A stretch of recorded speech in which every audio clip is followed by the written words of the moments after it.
মুরব্বিয়ান এবং আমার সামনে উপবিষ্ট আছেন আমার কলিজার টুকরা যুবক ভাইরা, আমাদের সবটুকুন শুকরিয়া, সবটুকুন প্রশংসা সে মহান আল্লাহ সুবহানাহু ওয়া তাআলার সুবহান আলিশান দরবারে, যে মহান মালিক আজকে আমাদেরকে সপ্তাহের শ্রেষ্ঠতম দিন সাইয়্যিদুল আইয়াম পবিত্র জুমার দিনে জুমার নামাজ আদায়ের উদ্দেশ্যে পৃথিবীর শ্রেষ্ঠতম স্থান আল্লাহ পাকের ঘর মসজিদে আসার ও বসার মতো যে তৌফিক দান করেছেন, সেজন্য আসুন আমরা প্রত্যেকে হৃদয়ের মন প্রাণ উজাড় করে আল্লাহর দরবারে একটা বার কালিমাতুশ শুকর আদায় করছি। আমরা সকলে পড়ছি আলহামদুলিল্লাহ, আর একটু মহব্বতে পড়ছি আলহামদুলিল্লাহ।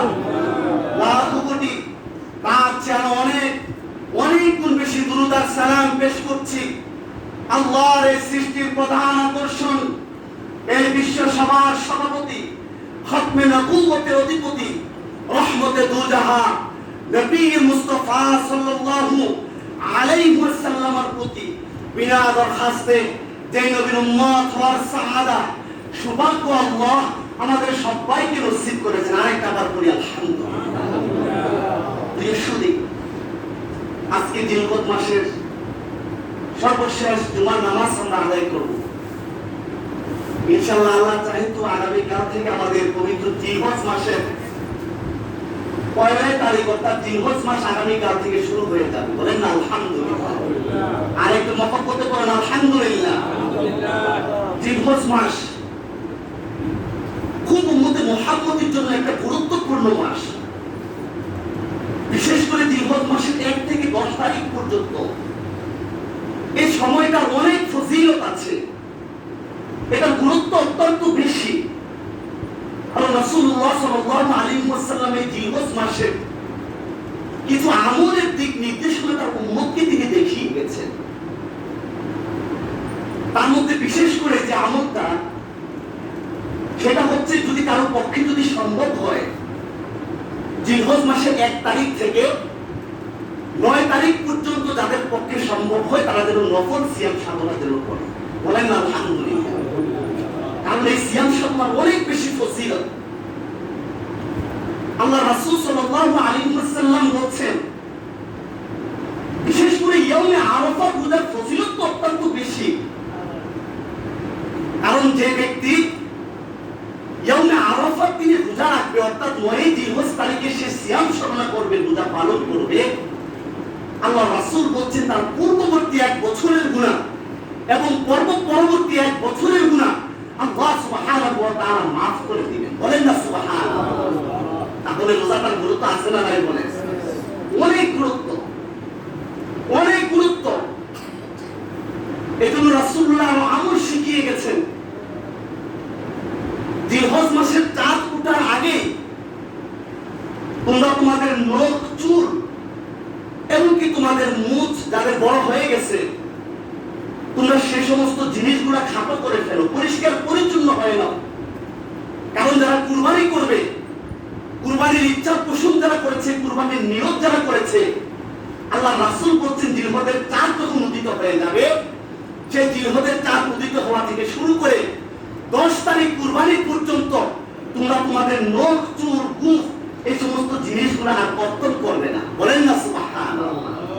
আল্লাহ রাসূল নিষেধ করেছেন।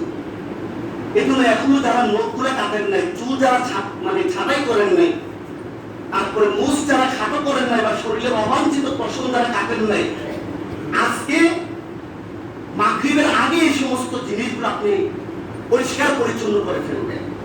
এই বিষয়টার উপর আমল করা যাবে তো ইনশাআল্লাহ? কি বলেন ইনশাআল্লাহ আমল করা যাবে তো?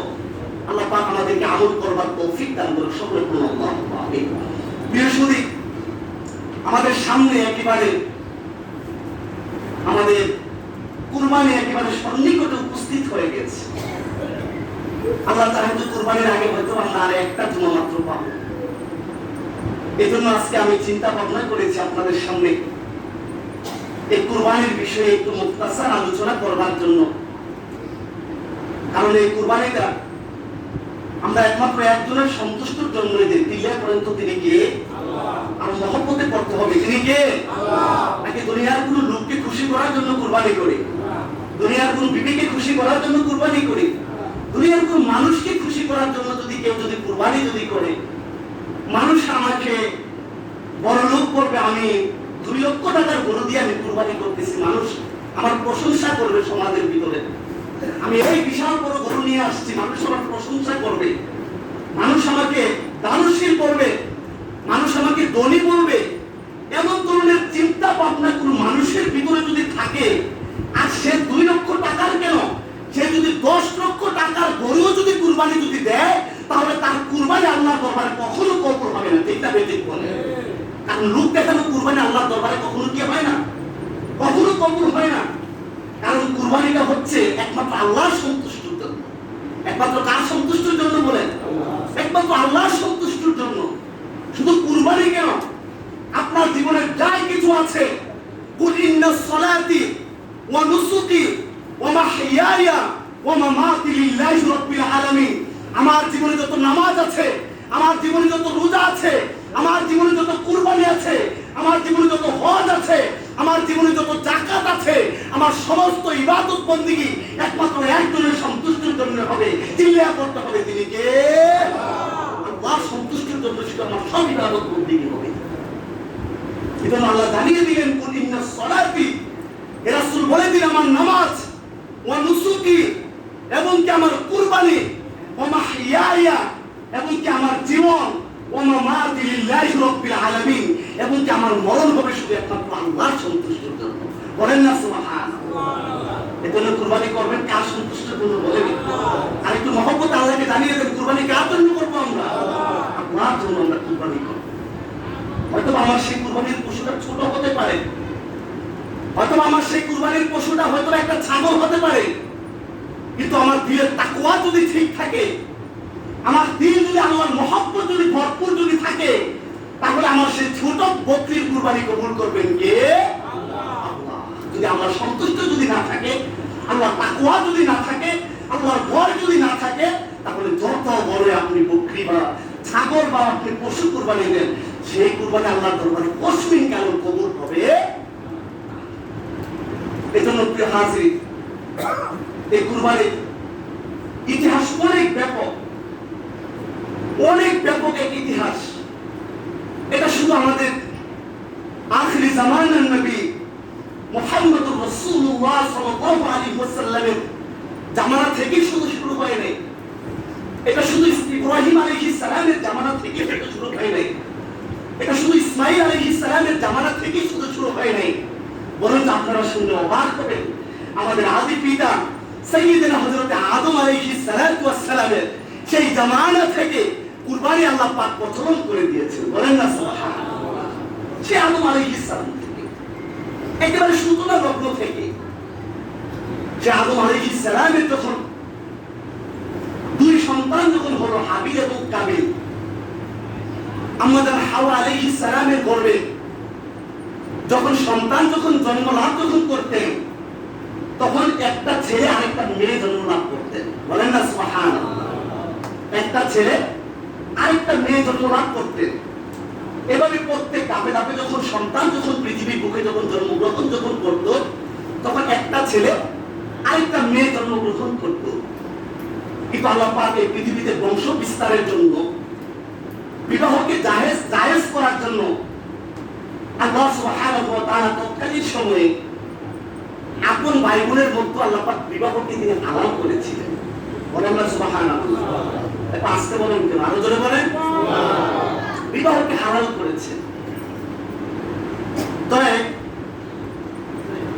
আমাদের হাওয়া আলাইহিস সালাতু ওয়াস সালামের গর্ভ থেকে প্রথম যে ছেলে সন্তান জন্মগ্রহণ করেছিল সেটা ছিল কাবিল। আর কাবিলের সাথে যে কন্যা সন্তান জন্মগ্রহণ করেছিল তার নাম ছিল আকলিমা। পরবর্তী ধাপে যে সন্তান জন্মগ্রহণ করেছিল ছেলে সন্তানের নাম ছিল হাবিল। আর হাবিলের সাথে যে কন্যা সন্তান জন্মগ্রহণ করেছিল তার নাম ছিল লেওয়াদা নামে একজন কন্যা সন্তান জন্মগ্রহণ করেছিল।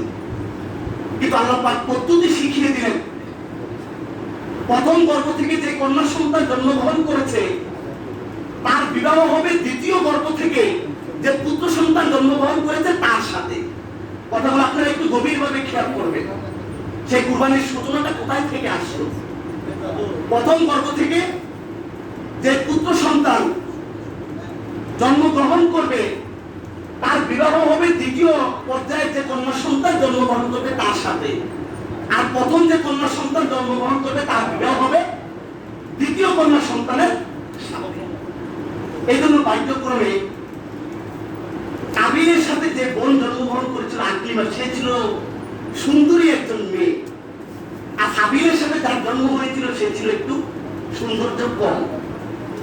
এখন পদ্ধতি অনুযায়ী তো বিপরীতমুখী, হাবিল করবে সেই তার পরবর্তী যে কন্যা সন্তান জন্মগ্রহণ করেছিল আমাদের হাওয়া আলাইহিস সালামের ঘরে, তাকে বিবাহ করবে, আর কাবিল করবে প্রথম পর্যায়ে যে কন্যা সন্তান জন্মগ্রহণ করেছে তার সাথে। কিন্তু বাধ্যক্রমে একটা একটু কালো হওয়াতে আরেকটা একটু সুন্দর হওয়াতে ওই একজন মানতে রাজি হলো না। যার সাথে কালোটা জন্মগ্রহণ করছে এবং কি যার সাথে সুন্দরীটা জন্মগ্রহণ করছে, ওই সুন্দরীটাকে সে বিবাহ করতে রাজি হলো, কালোটাকে সে বিবাহ করতে কখনো রাজি হলো।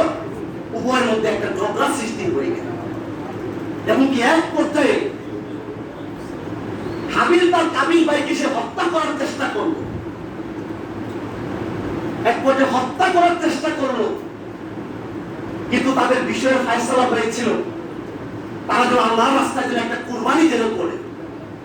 যদি আল্লাহর রাস্তায় যদি দুটো ভাই যদি কুরবানি যদি করে, যার কুরবানি আল্লাহ দরবারে কবুল হবে, আসমান থেকে একটা অগ্নিশিখা আসবে, আসার পরে সে অগ্নিশিখা কুরবানিটাকে জ্বালিয়ে পুড়িয়ে সারখার করে দিবে। তাহলে বোঝা যাবে তার কুরবানি আল্লাহ দরবারে কি হয়েছে?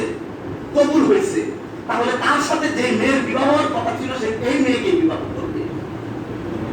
আর যদি তার কুরবানি যদি জমিনের ভিতরে যদি পড়ে থাকে, তাহলে এই কুরবানি আল্লাহর দরবারে কবুল হবে না, আর সে যারা চাইছে তারা বিবাহ করতে পারবে না। কিন্তু বাধ্যক্রমে দুটো ভাই যখন আল্লাহর রাস্তায় যখন কুরবানি যখন করছে, করার পরে আল্লাহ সুবহানাহু ওয়া তাআলা সেই কাবিলের কুরবানিকে আল্লাহ পাক কবুল করে নিলেন, কিন্তু হাবিলের কুরবানি আল্লাহ কি করলেন না? কবুল করলেন না। এক পর্যায়ে সে ক্ষিপ্ত হয়ে তার আপন ভাইকে সে হত্যা করল। এই জন্য পৃথিবীর বুকে যত হত্যাকাণ্ড ঘটবে, সমস্ত হত্যাকাণ্ডের একটা গুনাহের ভাগ হাবিলের ভাগ্যে গিয়ে চলবে। বলেন না নাউজুবিল্লাহ, আরো যারা বলেন নাউজুবিল্লাহ। এইভাবে হাজিরে একেবারে ইতিহাসের সূচনা লগ্ন থেকে আদম আলাইহিস সালামের জমানা থেকে এই কুরবানির প্রচলন ছিল, কিন্তু তখনকার যে কুরবানির পদ্ধতি ছিল সেই পদ্ধতি আর আমাদের উম্মতে মুহাম্মদের পদ্ধতি কি এক নাকি? বলে না। যদি সেই জামানার কুরবানির পদ্ধতি যদি বর্তমান সময় যদি চালু থাকতো, যার কুরবানি কবুল হতো আসমান থেকে অগ্নিশিখা এসে যদি সেই কুরবানিকে যদি জ্বালিয়ে পুড়িয়ে সারখার যদি করে দিত, তাহলে বর্তমান জামানায় এরকম পদ্ধতি থাকলে আমার মন বলতেছে 90% মানুষের কুরবানি কবুল হয় কিনা এটা সন্দেহ। ঠিক আছে, ঠিক বলেন, 90% মানুষের কুরবানি কবুল হয় কিনা। এই জন্য উম্মতে মুহাম্মদী যেন লজ্জা যেন না পায়, মানুষের সামনে যেন কখনো লজ্জা যেন না পায়। অনেকে সুদের টাকা দিয়ে কুরবানি করবে, অনেকে ঘুষের টাকা দিয়ে কুরবানি করবে, অনেকে দুর্নীতির টাকা দিয়ে কুরবানি করবে, অনেকে অন্য সম্পদ হরণ করে কুরবানি করবে। কিন্তু সমস্তের কুরবানি গুলা কবুল হয়েছে বা না হয়েছে এটা যেন দুনিয়ার কোন মানুষ যেন জানতে যেন না পারে, একমাত্র আল্লাহ তাআলা তার নিজের কাছে রাখছেন। এটা উম্মতে মুহাম্মদীকে একটা আলাদা বৈশিষ্ট্য তিনি দান করছেন। বলেন না সুবহানাল্লাহ। তাহলে সমাজের মধ্যে আমরা মুখ দেখাতে পারতাম না। কি আলেম আর কি জেনারেল মানুষ, তখন সকলের মুখ সমাজের ভিতর উন্মোচিত হয়ে যেত। এই জনের মুখ উন্মোচিত হতো, সেই জনের মুখ উন্মোচিত হতো, মানুষ তাকে নিয়ে হাসি ঠাট্টা করতো, মানুষ তাকে লজ্জার পাত্র বানিয়ে দিত। ঠিক না? ঠিক বলে। কিন্তু আল্লাহ উম্মতে মুহাম্মদের উপর দয়া করেছেন, উম্মতে মুহাম্মদের উপরে রহম করেছেন।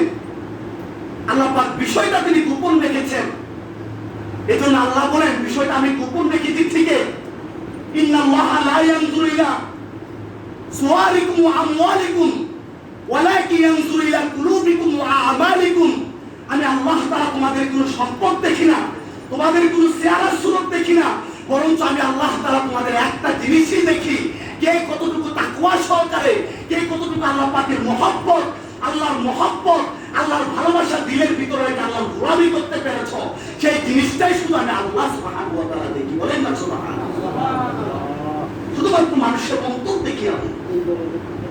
ইন্নাল্লাহা লা ইয়ানজুরু ইলা সুওয়ারিকুম ওয়া আমওয়ালিকুম, আমি তোমাদের চেহারা সুরত দেখি না, আমি তোমাদের ধন সম্পদ দেখি না, বরঞ্চ ওয়ালাকিন ইয়ানজুরু ইলা কুলুবিকুম ওয়া আমালিকুম, আমি তোমাদের অন্তর দেখি আর আমি তোমাদের আমল দেখি। কে কতটুকু চমৎকার ভাবে, কে কতটুকু সুন্দর ভাবে দুনিয়া তুমি আমল করেছ, কার মনটা কতটুকু আল্লাহ তাআলার দিকে ছিল, শুধুমাত্র সেই জিনিসটাই না আল্লাহ সুবহানাহু ওয়া তাআলা দিকে। বলেন না সুবহানাল্লাহ।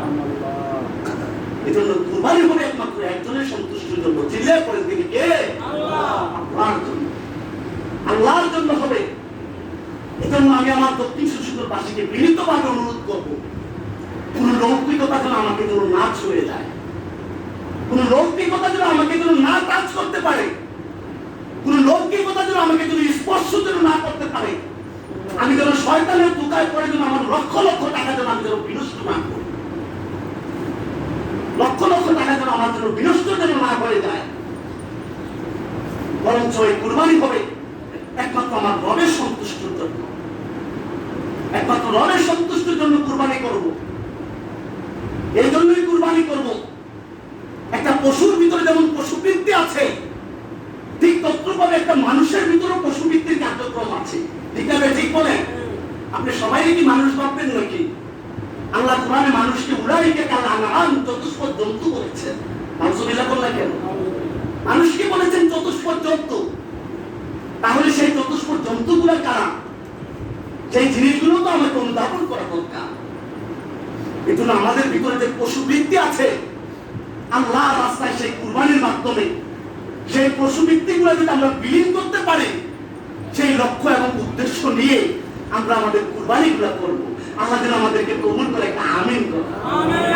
আল্লাহুম্মা আমিন। এজন্য প্রিয় হাজির, আমাদের যে কুরবানি, সেই কুরবানি হচ্ছে আমাদের হযরত ইব্রাহিম আলাইহিস সালাতু ওয়াস সালামের যে কুরবানির পদ্ধতি। আমি গত জুমার মুখতাসারভাবে একটু টাচ দিয়ে গিয়েছিলাম ওদের আলোচনা করতে গিয়ে আপনাদের সামনে। হযরত ইব্রাহিম আলাইহিস সালাতু ওয়াস সালামের যে কুরবানির পদ্ধতি, কলিজার টুকরা ইসমাঈলকে যে পদ্ধতিতে তিনি কুরবানি করান, যে একটা মন মানসিকতা রেখে তিনি আল্লাহর রাস্তায় কুরবানি করতে চেয়েছিলেন, সেই কুরবানির সিস্টেম মূলত আমাদের উম্মতের মুহাম্মদের কুরবানির সিস্টেম। বলেন না সুবহানাল্লাহ। আল্লাহ রাসূলকে জিজ্ঞেস করলেন, قال اصحاب رسول الله صلى الله عليه وسلم, আল্লাহর হাবিবকে সাহাবায়ে কেরামরা জিজ্ঞেস করলেন, ইয়া রাসূলুল্লাহ মা হাযিহিল আদাহি, হে আল্লাহর রাসূল, আমরা যে কুরবানি করব সেই কুরবানিটা কি? আল্লাহ রাসূলকে সাহাবায়ে কেরামরা প্রশ্ন করলেন। আল্লাহ রাসূল উত্তর দিলেন, ক্বালা সুন্নাতু আবিকুম ইব্রাহিম, তাহলে তোমরা যে কুরবানি করবা, তোমরা যে বকরি পশু কুরবানি করবা, এটা হচ্ছে তোমাদের পিতা সাইয়্যিদুনা হযরত ইব্রাহিম আলাইহিস সালাতু ওয়াস সালামের সুন্নাত। বলেন না সুবহানাল্লাহ। এটা কার সুন্নাত বলেন? এই বলেন কার সুন্নাত বলেন? সুন্নাতু আবিকুম ইব্রাহিম, তোমাদের আব্বা হযরত ইব্রাহিম আলাইহিস সালামের সুন্নাত হচ্ছে এই কুরবানির সুন্নাত। বলেন না সুবহানাল্লাহ। এই ইতিহাস আপনারা জানেন। 80 বছর হয়ে গেছে, 85 বছর হয়ে গেছে, আল্লাহ কখনো সন্তানের সুসংবাদ তিনি দেন না। আল্লাহ দরবারে বারবার দোয়া করছেন, রব্বি হাবলি মিনাস সালিহিন, রব্বি হাবলি মিনাস সালিহিন। আল্লাহ তুমি আমার একটা সৎ সন্তানের একটা সুসংবাদ দান করো। আল্লাহু আকবার বলেন না? একটা সৎ সন্তানের একটা সুসংবাদ দান করো। আল্লাহ পাক সেই দোয়া অবশেষে সেই 85-86 বছরে গিয়ে আল্লাহ কবুল করছেন। কবুল করার পরে আল্লাহ আবার স্বপ্ন দেখালেন, ইব্রাহিম তুমি তোমার কলিজার টুকরা সন্তানটাকে আল্লাহর রাস্তায় একটু কুরবানি করে দাও। বলেন না সুবহানাল্লাহ। কলিজার টুকরা সন্তানকে তুমি আল্লাহর রাস্তায় কুরবানি করো।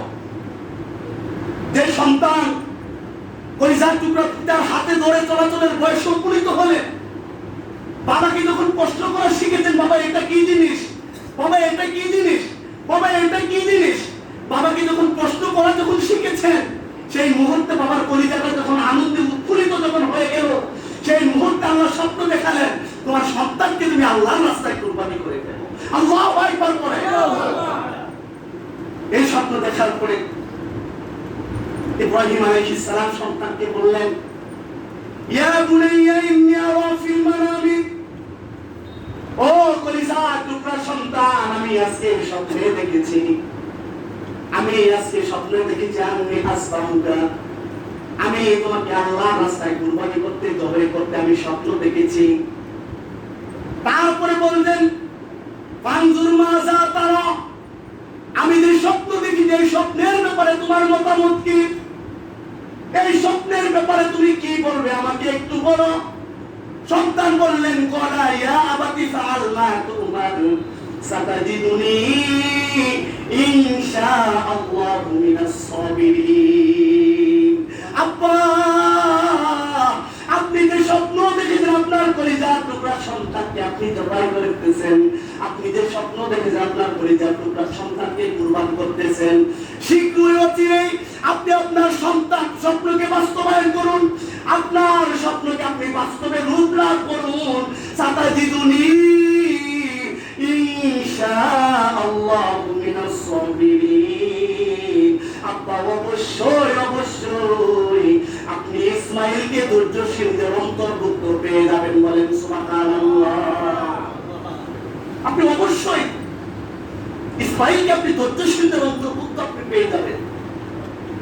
কেমন পিতার কেমন সন্তান, কেমন পিতার কেমন সন্তান, যেভাবে সন্তানকে স্বপ্নের কথাটা বললেন সাথে সাথে তিনি রাজি হয়ে গেলেন, কারণ সন্তান জানতে পারছেন যে নবী রাসূলের স্বপ্ন কখনো মিথ্যা হতে পারে না, সব বাস্তবায়ন, একেবারে বাস্তবায়ন হবে, প্রত্যেকটা স্বপ্ন নবী রাসূলের বাস্তবায়ন হবে।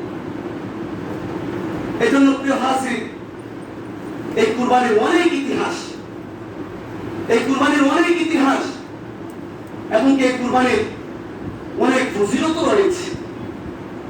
আল্লাহর হাবিব সাল্লাল্লাহু আলাইহি ওয়াসাল্লাম বলেছেন, যে ব্যক্তির কুরবানি থাকার সামর্থ্য আছে কিন্তু তারপর সে ব্যক্তি কুরবানি করলো না, তাহলে সে যেন আমার ঈদগাহের ধারে কাছেও যেন না আসে, বলেন না নাউজুবিল্লাহ।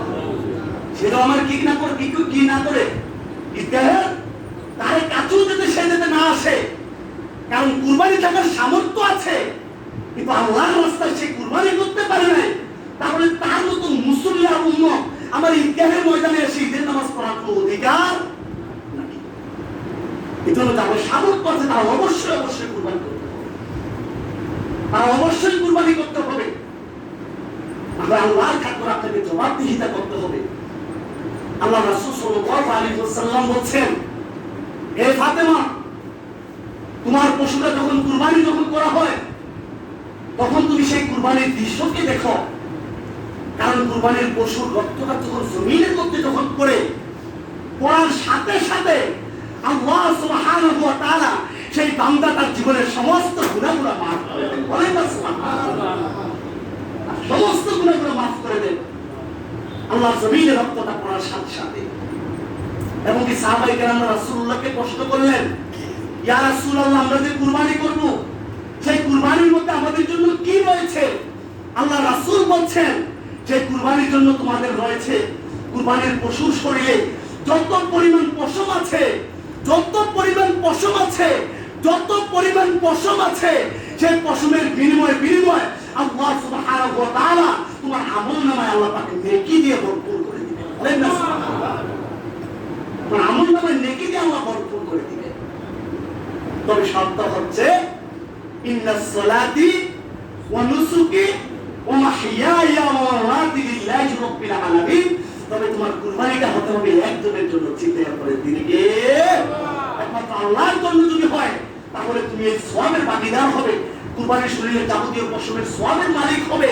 এবং কি কুরবানির পশুর রক্ত আল্লাহর জমিনে পড়ার সাথে সাথে আল্লাহ তোমার জীবনের গুনাহসমূহ মাফ করে দিবেন। আল্লাহ আমাদের সকলের কুরবানিগুলো যেন কবুল করে, আমরা যারা নিয়ত করেছি আল্লাহ পাক যেন সহি শুদ্ধভাবে আমাদের সেই কুরবানিটা আদায় করবার তৌফিক যেন দান করে। আল্লাহ যেন আমাদের সকলকে আল্লাহর রাস্তায় পশু কুরবানির মাধ্যমে আমাদের